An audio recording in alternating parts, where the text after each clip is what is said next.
What are we doing, Seth? Well, hello. Today, I'm sure you must have heard about this player in Real Madrid, Vinicius. All right, one of the best players, and in Real Madrid, maybe in the world. All right, very good player, and he was now became a victim of racism.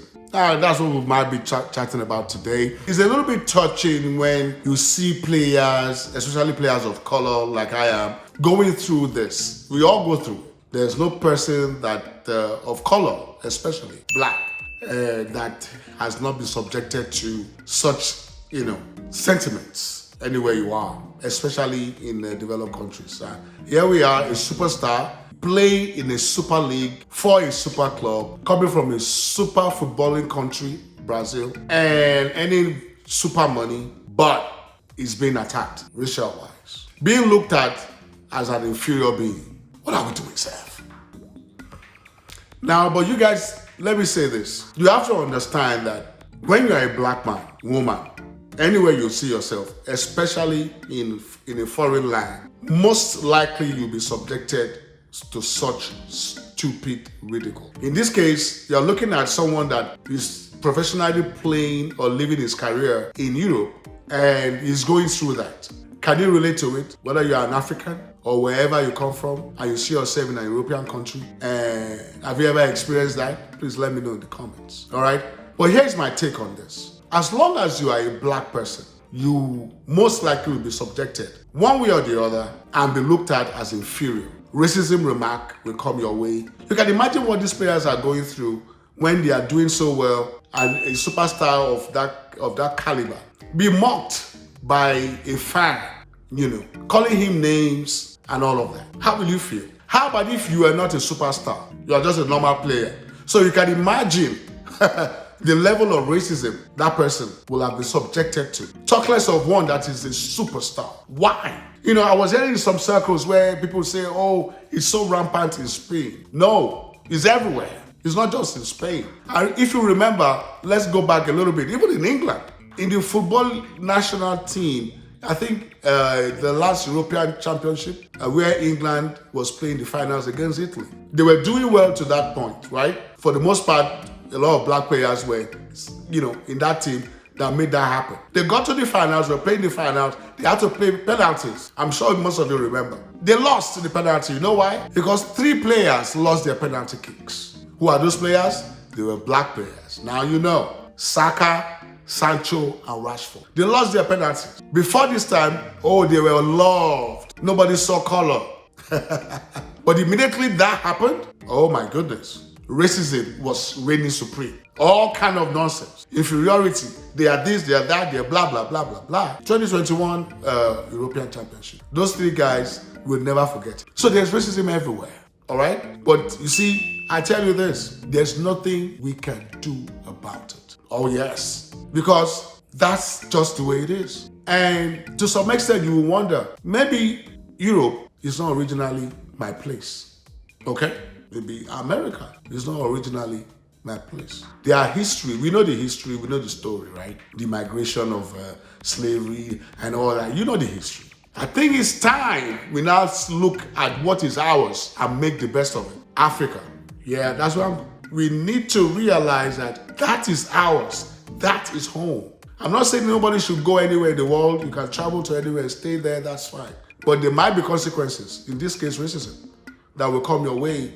Why don't you put light in Africa? Make Africa yours. Make the best of it. There's nothing that is above respect. If you get your respect, nobody's going to look you otherwise. They are going to look at you superiorly. You're going to get all those good stuff. A lot of black Americans are beginning to realize their roots. They are beginning to realize that, hey, are we going to be fighting for equality?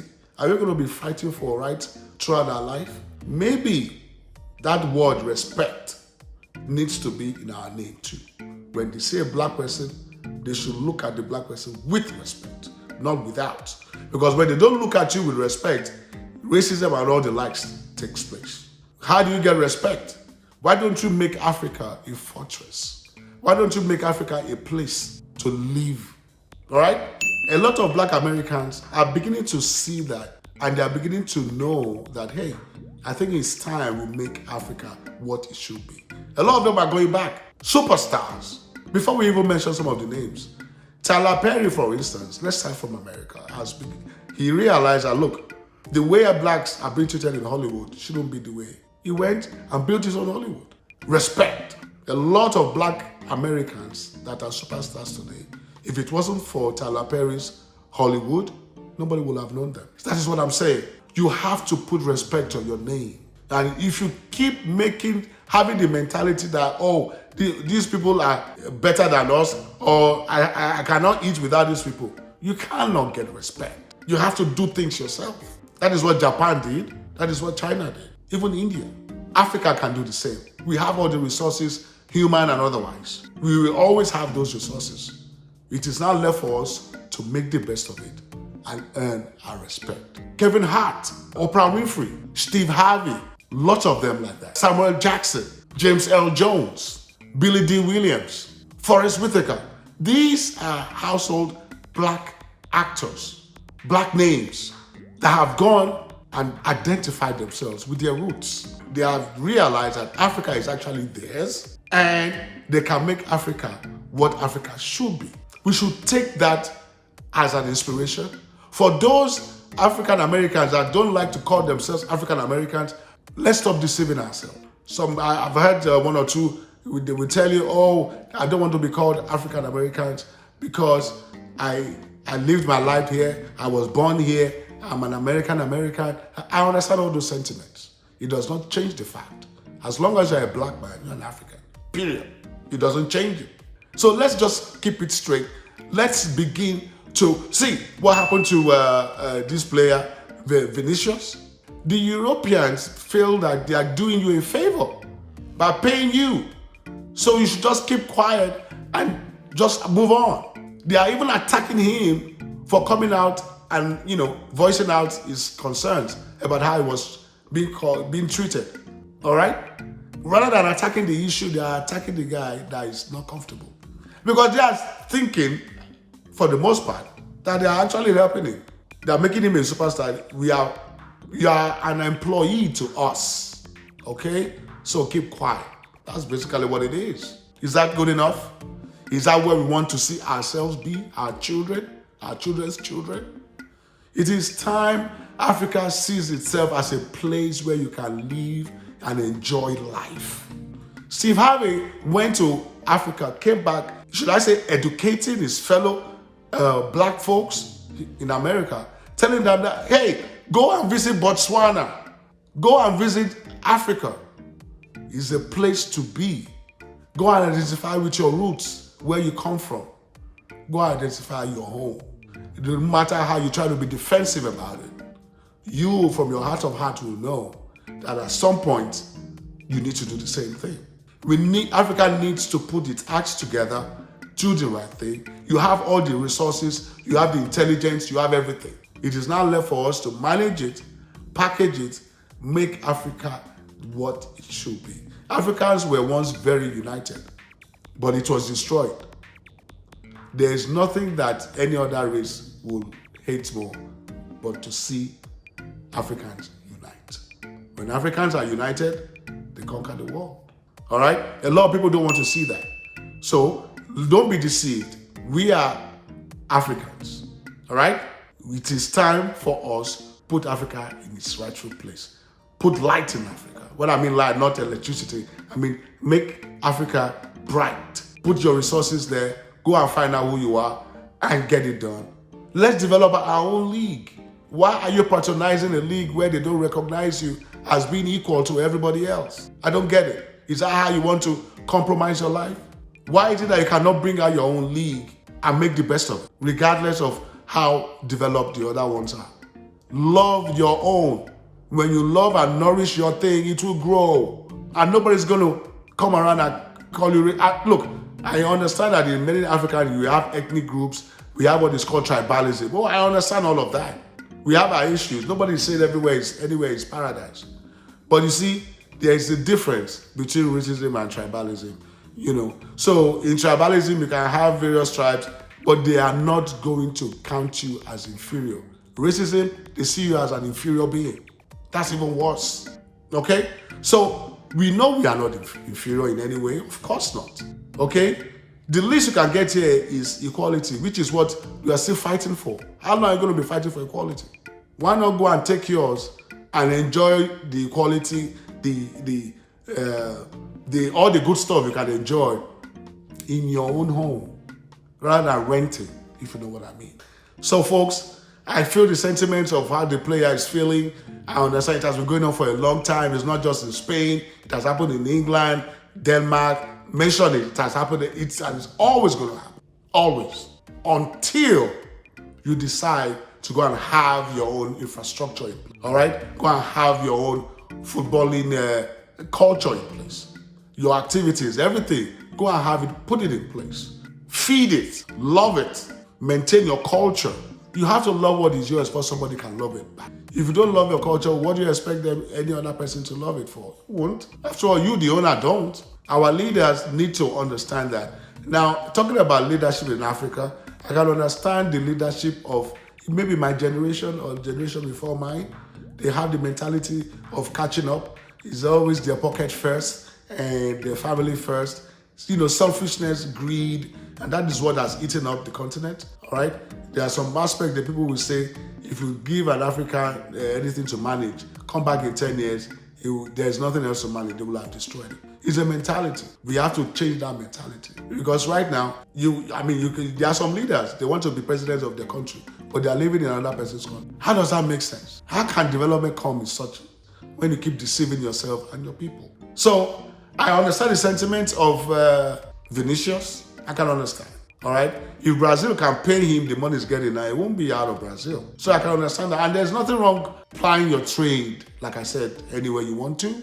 But if you leave your home and you go out there, there might be some circumstances. Because it's out of your comfort zone, so to speak. It's out of your where you grew up and all of that. Even if you are grown up in Europe, you were born in Europe or in America or in any Western country, you went to their school and everything, the skin, as long as it's not close to theirs, you might just expect one or two discrimination here and there, all right?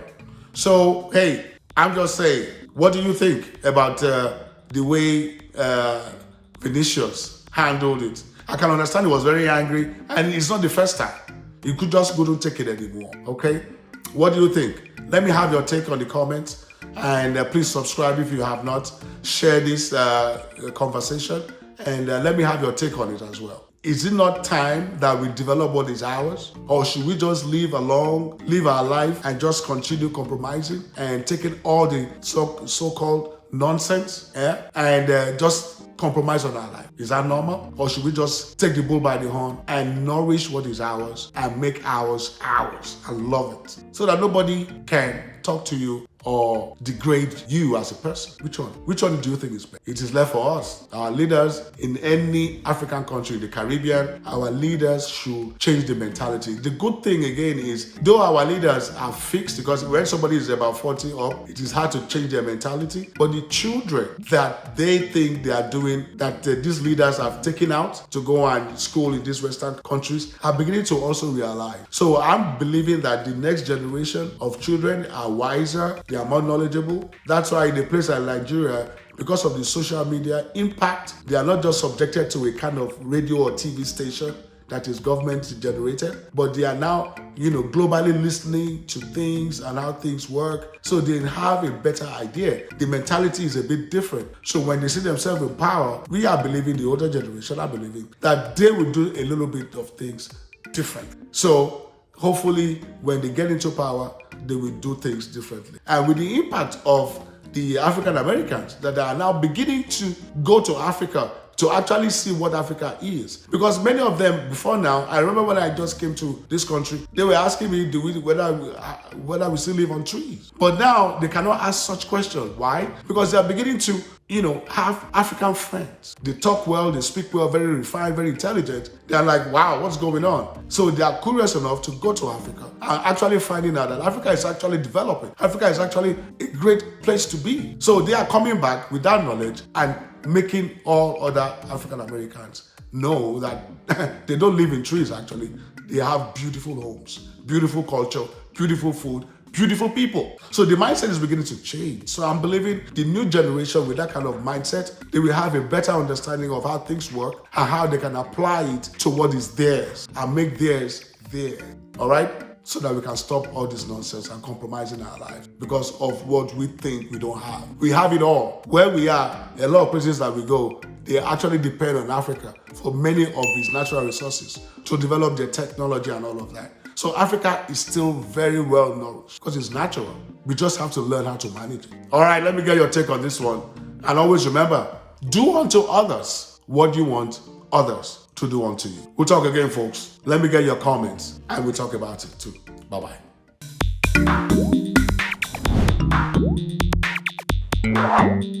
What are we doing, Seth?